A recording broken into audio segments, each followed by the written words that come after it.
دیکھو بیٹا، بات یہ ہے، یہ بات میں نے کاش بہت جلدی سیکھی ہوتی.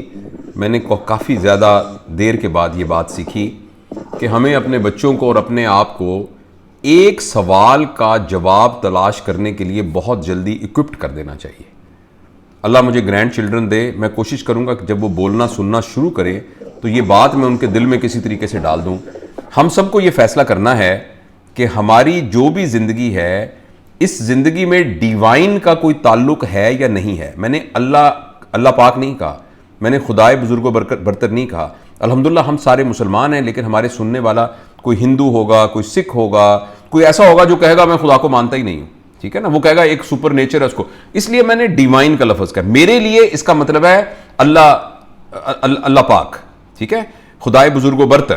لیکن یہ کہ ہمیں پہلے بچے جب ہوش سنبھالتا ہے تو بچے کے اندر یہ انڈرسٹینڈنگ ڈیولپ کرنی چاہیے کہ یہ بتاؤ کہ تمہاری آئندہ آنے والی زندگی میں تمہارا ڈیوائن سے کوئی رشتہ ہوگا کہ نہیں ہوگا. اگر تو ہمارا ڈیوائن سے کوئی رشتہ نہیں، ہم کہتے ہیں نہیں میرا کوئی ڈیوائن سے کوئی، میں ایک سائنٹیفک آدمی ہوں، میں کاز اینڈ ایفیکٹ پہ بلیو کرتا ہوں، مطلب ہے میں اگر گندی چیز کھاؤں گا تو بیمار ہو جاؤں گا، صحیح کھاؤں گا تو میں ٹھیک ہو جاؤں گا، اوپر سے گراؤں گا تو نیچے گر جائے گی، تو یہ کاز اینڈ ایفیکٹس کی وجہ سے میں زندگی گزار رہا ہوں.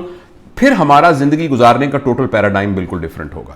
کیونکہ پھر ہم نے جو کچھ کرنا ہے موت سے پہلے کام کے لیے کرنا ہے. ہم نے پیسے بھی اکٹھے کرنے ہیں، اور جس طرح مرضی ہک اینڈ کروک سے جو ہو سکتا ہے کوئی بندہ یہ کہے کہ ٹھیک ہے میں مورلز اینڈ ایتھکس کا خیال رکھوں گا، جو اس زمین کا قانون ہے اس کو میں خیال رکھوں گا، اس کے اندر رہتے رہتے میں پریگمیٹک اپروچ کے ساتھ جو پیسے جتنے مرضی کمانا چاہوں میں کماؤں گا، جو کرنا میں چاہوں کر جاؤں. پھر کوئی شادی کے انسٹیٹیوشن کی کوئی ضرورت نہیں ہے، کسی قسم کی اور اپنے اوپر لائبلٹی لگانے کی ضرورت نہیں. لیکن اگر ہم شروع سے یہ ڈیفائن کر لیں کہ میری زندگی میں ڈیوائن کی ایک ویلیو ہوگی، یعنی خدائے بزرگ و برتر کے احکامات کی کوئی ویلیو ہوگی، تو پھر ہماری زندگی گزارنے کا ٹوٹل پیراڈائم ہی ڈفرنٹ ہوگا. لہٰذا جب اگر ہم یہ سمجھتے ہیں، اب جتنے لوگ سن رہے ہیں آئی ایم شیور کہ اس سوال کا جواب میں آپ کہیں گے ہاں جی یہ کیا بات آپ نے کی، ڈیوائن ہماری زندگی میں تو خدا کا ایک یعنی رشتہ ہے اور بڑی اہمیت ہے اس بات کی. اگر ہماری زندگی کے اندر خدائے بزرگ و برتر کی اہمیت ہے تو پھر بیٹا کامیابی کی ڈیفینیشن وہی ہے جو اللہ پاک نے قرآن پاک میں بتائی ہے. سب سے پہلے ایکسٹریم لیول تو کامیابی کا وہی ہے، اور وہ بڑی سمپل ایک قرآن کی آیت ہے جس کا مفہوم یہ ہے کہ ہم میں سے جو شخص جہنم کی آگ سے بچ گیا اور جنت میں چلا گیا وہ کامیاب ہے. تو سب سے پہلے تو کامیابی کا یہ والا لیول اچیو کرنا چاہیے. لہٰذا یہ ہے کہ آپ 10 سال کے ہیں، 20 سال کے ہیں، 50 سال کے ہیں، 40 سال کے ہیں، آپ کامیابی کے چکر میں اگر جہنم کی آگ سے اپنے آپ کو نہ بچا سکے اور جنت کے اندر جانے کی کوئی سبیل نہ کر سکے، باقی تو فیصلہ اللہ پاک نے کرنا ہے، تو وہ جتنی بھی آپ کامیابی کہہ رہے ہیں وہ کامیابی نہیں ہے، وہ ایک فالس سینس ہے. اور یہ اس بندے کے لیے جو کہتا ہے کہ میری زندگی میں ڈیوائن کی ایک حیثیت ہے. اس کے بعد پھر دوسرے لیول کے اوپر کامیابی کا جو دوسرا لیول ہے وہ یہ لیول ہے کہ ہمارے رشتے بچے ہوئے ہوں، ہماری زندگی میں رشتے بچے ہوئے ہوں، اور رشتوں کی ایک ترتیب ہے، رشتے بچے ہوئے ہیں. تیسرے نمبر پر یہ ہے کہ ہم خوش ہوں، میرے اندر ٹربولنس نہ ہو، میں اور چوتھے درجے پر یہ ہے کہ میری زندگی کے جو معاملات ہیں وہ آسانی کے ساتھ، آسائش کے ساتھ گزر رہے ہوں.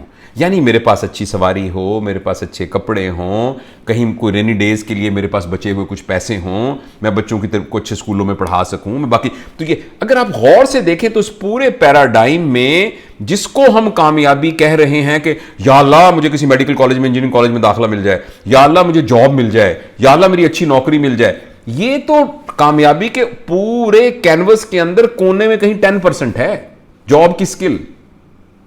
اور اس کو سائنٹیفکلی پروو کیا گیا ہے سوشل سائنسز والوں نے ریسرچ کر کے. تو لہٰذا اس کو تو ضرور آپ کریں، اس کے لیے سکلز حاصل کریں، اس کے لیے اپنی اکوپ کریں اپنے آپ کو، بزنس اپرچونٹیز کو دیکھیں، اس کے دیکھیے ان لوگوں سے ملیں جو آپ کو گائیڈ کریں. میں اس سے آپ کو نہیں روک رہا، لیکن میں آپ کو یقین دلاتا ہوں کہ صرف یہ کامیابی کا کوئی معیار نہیں ہے. یہ بہت چھوٹا سا سیگمنٹ ہے جس میں آپ کو کمفرٹیبل ہونا چاہیے. مگر اگر آپ ایک ڈیوائن کنیکشن کے ساتھ اپنی زندگی گزارنا چاہتے ہیں تو میں اسی ترتیب کو دوبارہ دہراتا ہوں. اگر ہم اپنے آپ کو جہنم کی آگ سے بچانے میں کامیاب نہ ہوئے تو ہم کامیاب نہیں ہوں گے. اگر ہمارے رشتے نہ بچے تو ہم کامیاب نہیں ہوں گے. نمبر 3، اگر ہم خوش نہ رہے. آپ کو پتہ ہے بھوٹان نے منسٹری آف ہیپینس قائم کی ہوئی ہے. دنیا میں واحد ملک ہے ان کا ایک وزیر ہے جو ہے منسٹر آف ہیپینس, اور جو بھی ان کا پروجیکٹ ہوتا ہے, فرض کریں انہوں نے سڑک بنانی ہے, یہ میں آپ کو ریئل بات بتا رہا ہوں, سڑک بنانی ہے, یا انہوں نے فرض کریں کسی جگہ کوئی فیکٹری لگانی ہے, تو وہ منسٹری آف ہیپینس کو بھیجتے ہیں, بتائیے اس پروجیکٹ کے لگنے سے لوگوں کی خوشی کا لیول کتنا زیادہ ہوگا, اور اگر اس پروجیکٹ میں لوگوں کی خوشی کا لیول زیادہ نہیں ہوگا تو یہ پروجیکٹ پھر کامیاب پروجیکٹ نہیں ہے. اگر اس کی وجہ سے لوگوں کی خوشی کا لیول بڑھے گا تو ہمیں بھی دیکھنا چاہیے میں کس چیز سے خوش ہوتا ہوں. خوش کا مطلب یہ ہے, خوش کا مطلب ایک سبجیکٹو فیلنگ نہیں ہے, مطلب آدمی شراب پی کے بھی خوش ہو سکتا ہے, یہ خوشی کا سبجیکٹو اس کا نہیں ہے. خوشی کا مطلب یہ ہے کہ میں جس انوائرمنٹ میں رہتا ہوں میں اس انوائرمنٹ کے ساتھ ان ہارمنی ہوں, میں ایک ہی فریکوینسی پر موو کر رہا ہوں, زندگی مجھے ایک تکلیف نہ لگ رہی ہو, زندگی کو میں ایسے نہ کھینچ رہا ہوں جیسے گدھا جو ہے وہ گاڑی کو کھینچ رہا ہوتا ہے, زندگی ایک سہولت کے ساتھ مجھ سے گزر رہی ہو, مجھے یاد بھی نہ ہو کب صبح ہو گئی, کب دن ہو گئی, کب شام ہو گیا. تو یہ خوشی کا لیول. اور چوتھے لیول پر آبویسلی آپ کے پاس اتنے وسائل ہونے چاہیے جن وسائل کے ساتھ آپ کمفرٹیبل زندگی گزار سکتے ہیں. میرے خیال میں کامیابی کا یہ ٹوٹل الگوریدم ہے اور اس کو ہمیں مد نظر رکھنا چاہیے.